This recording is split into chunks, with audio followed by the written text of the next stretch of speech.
Hello everyone. So, um, I want to talk a little seriously. I hope you can hear me.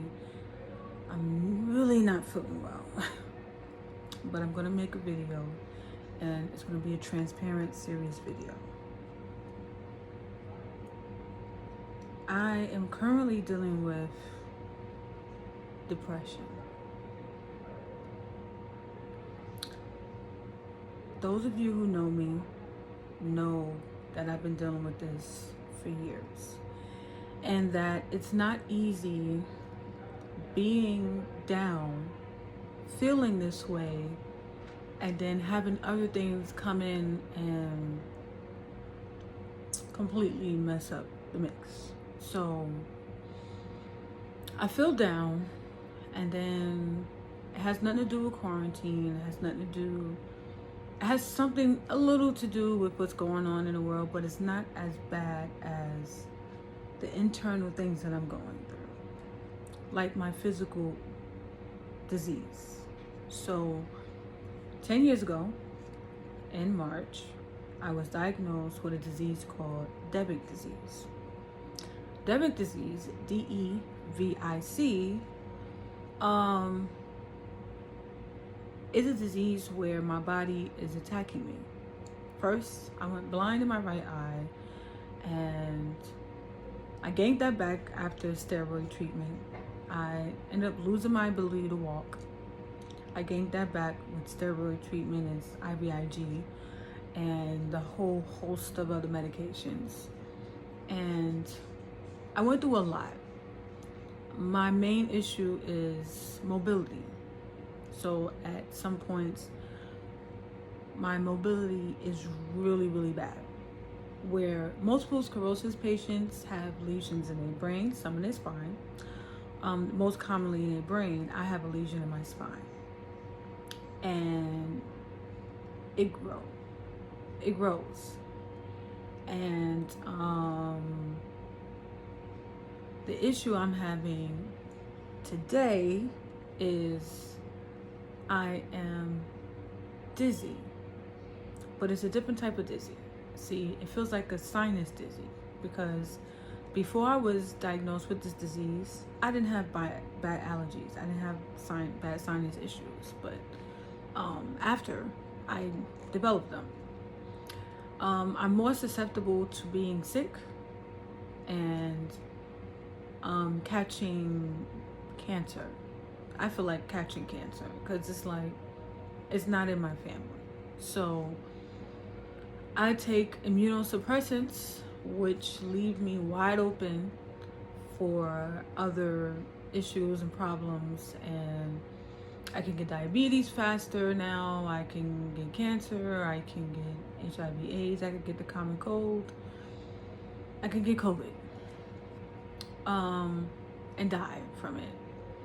So right now, my issue is I keep getting sick. I keep getting stiffness. I keep getting different bouts of pain, more than I've gotten from before we were in the house all the time. My trick was always movement.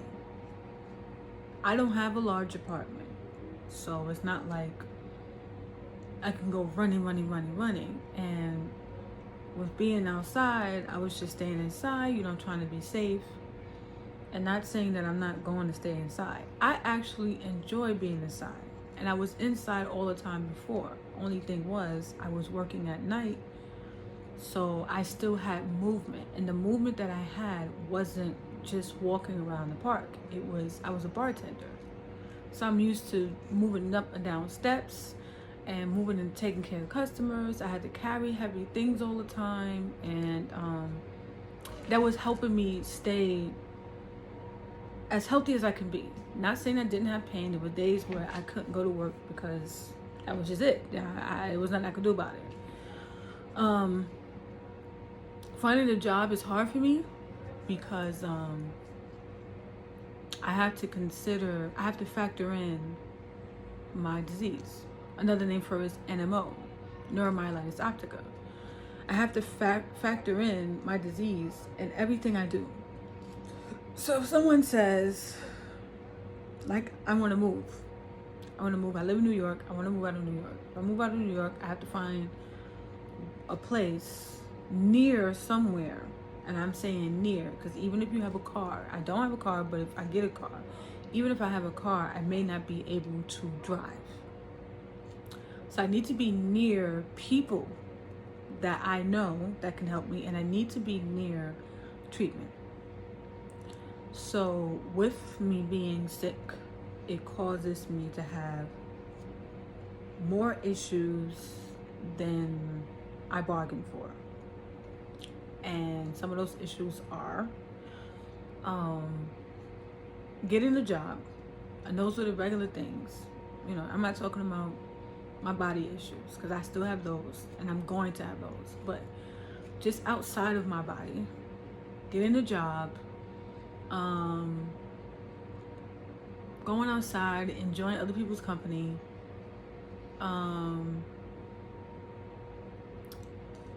being somewhere for a long time, and I mean like for a day.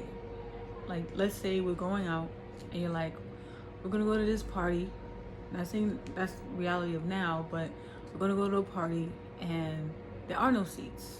I have to factor in whether I want to do that. So when people invite me out, I have to think about, can I handle being standing up for 5 or 6 hours? And if I do it, I have to take medicine, right? So I have to take my medicine. With my medicine, I cannot drink. If I cannot drink, not saying that I have to, but that's the constant, are you okay? Are you okay?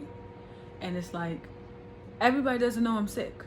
So then I have to reveal, I took medication.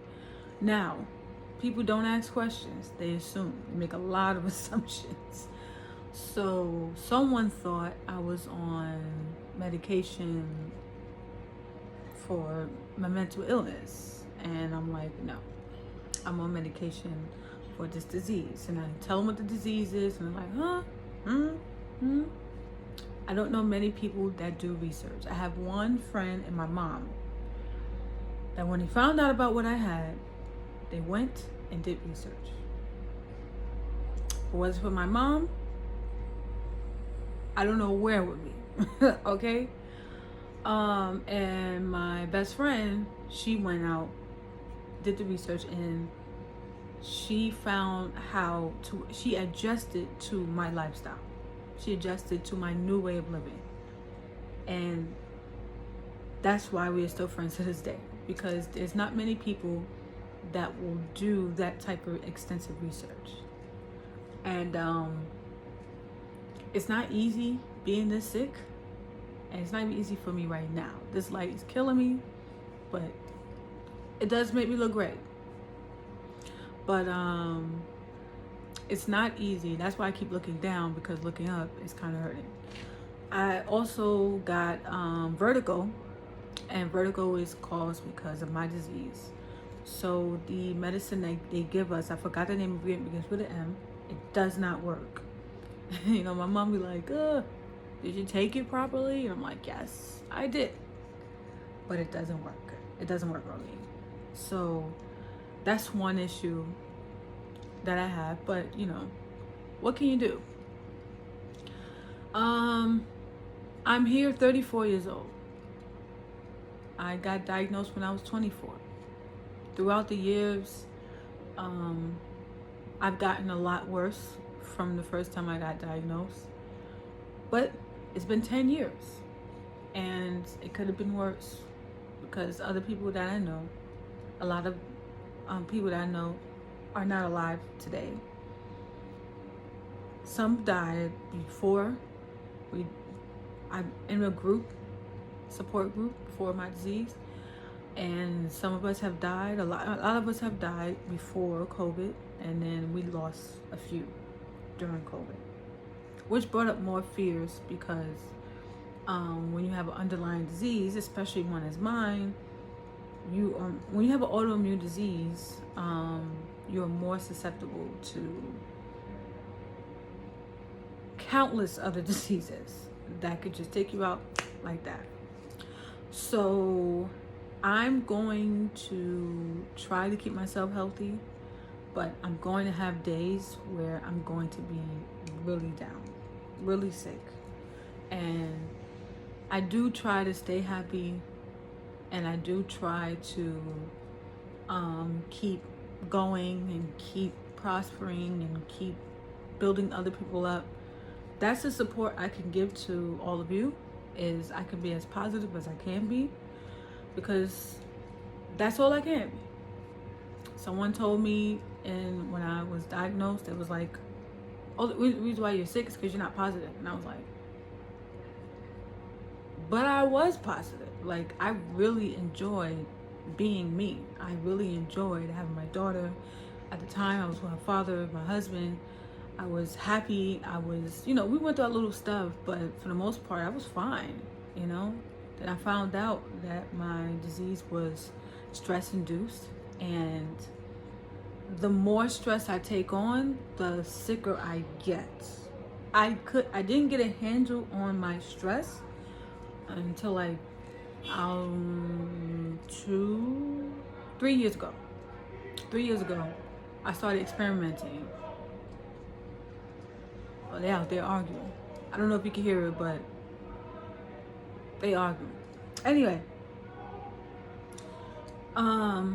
so if I felt too upset, I would think of something happy, like really happy, to kind of balance me out. And if I felt too happy, I think about something really sad to try to get me to the middle. But I have to pull myself out the sadness in time so that I don't get too sad and I just go all the way down.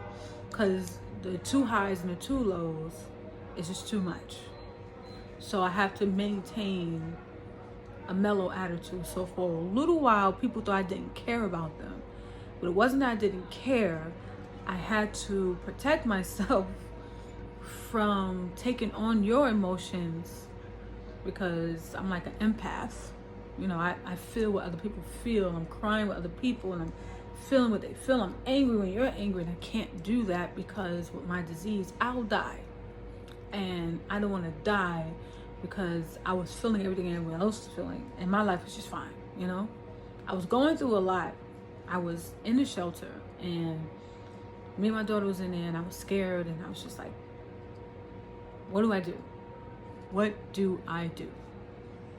And so I found a way to cope with my situation. It was very stressful. It was many nights where I was in screaming pain, and I had to travel 2 hours from the shelter in Queens to her school in the Bronx.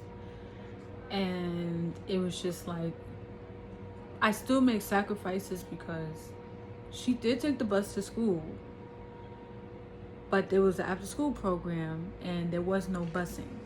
So I had to be there to pick her up for after school. And that's what I did. I love my daughter very much. She's 12 years old. She's going to be 13 this year. And it's just like, I will go to the end of the earth for her. She don't even know how much I love her. No one really knows how much you love them, because they're not you. So I love her very much, and I am willing to suffer so that she can be okay. Now we're in a better situation.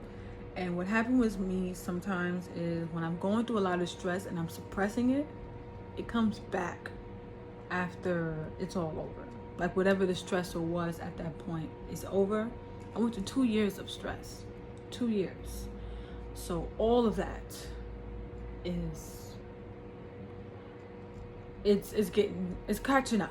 Let's just say that. And whenever I sit for a while and my mind is unoccupied, a lot of stuff comes out of nowhere. So I don't get a lot of sleep, and I haven't been sleeping very good for the past couple of days.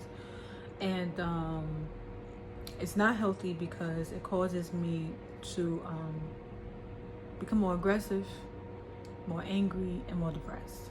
So to help me with these downers, I try to do uppity things. So I've been creating, I've challenged myself to become more creative. I've been taking my friends' photos and photoshopping away, you know, and I've been doing little TikToks. Another thing, sometimes my speech gets a little messy, so it's like my brain is sending signals to the rest of my body, and my body's not responding on time. So you know how they say you think faster than you speak? In my case, that is completely true. Not that I'm thinking so fast, but that I'm just thinking normally, and my body's not reacting the way, it's not reacting on time. So, not that I'm going to be documenting every time I'm not feeling well, but for those who have NMO, I stand with you, okay? Because it is not an easy thing. And the one thing I've also found too to be true is people tend to, because it's not cancer, they don't, oh man, you know, they don't care as much. And it's not in a bad way, it's just because they don't know, they don't really care. So I didn't say I have cancer, I didn't say I have multiple sclerosis. They go, oh, what you have is like multiple sclerosis, and that's how they identify. So then they start feeling sorry for me because they read up about multiple sclerosis. So my battles are very severe for me. I'm talking about anyone else, because some people will say, well, if it was me, I would be doing this. If it was me, I'd be doing that. And I'm just like, listen, I'm not you, I'm me. And all I could do is be like me. Everyone else is taken. So that's my story for today. I know I dragged this out a little bit long, and hopefully you guys are watching and you get to see, you all are watching and you get to see me and get to know me. Just want to, my PSA for today is getting to know the creator of PS to the A. Okay, that's my thing for today. And I hope that I bring some type of awareness, some type of joy, and some type of positivity. Because through it all, I have to remain positive and not focus on issues and not be all angry and not suffer so much so that everyone else could be okay with me. I have to do what I have to do for myself. That was a hard lesson I had to learn. You try to make sure everyone else is good, everyone else is okay, while you're suffering and then watching you suffer. So instead of doing all that, instead of going through all of that, I just wanted to say thank you if you're viewing and you got this far in the video. And I'm going to keep taking care of myself and doing the best to make sure that I am here when my baby girl is a grown woman and she ain't no baby girl no more. I'm gonna still call her baby girl, yeah, but she'll be an adult, and then we'll really be looking like sisters. People think we sisters now. I don't know why. I mean, we look like, but anywho, I just want to say thank you for stopping by. Thank you for listening to my video. This is not easy. It wasn't easy doing this video, and hopefully I'm able to do another one tomorrow. Okay? Love you all. I can't even sing today. That's how bad I'm doing. Love you all. You have a wonderful day. PS to the A. Out. Thanks for stopping by PS to the A. Make sure you like and subscribe for more videos. Thanks.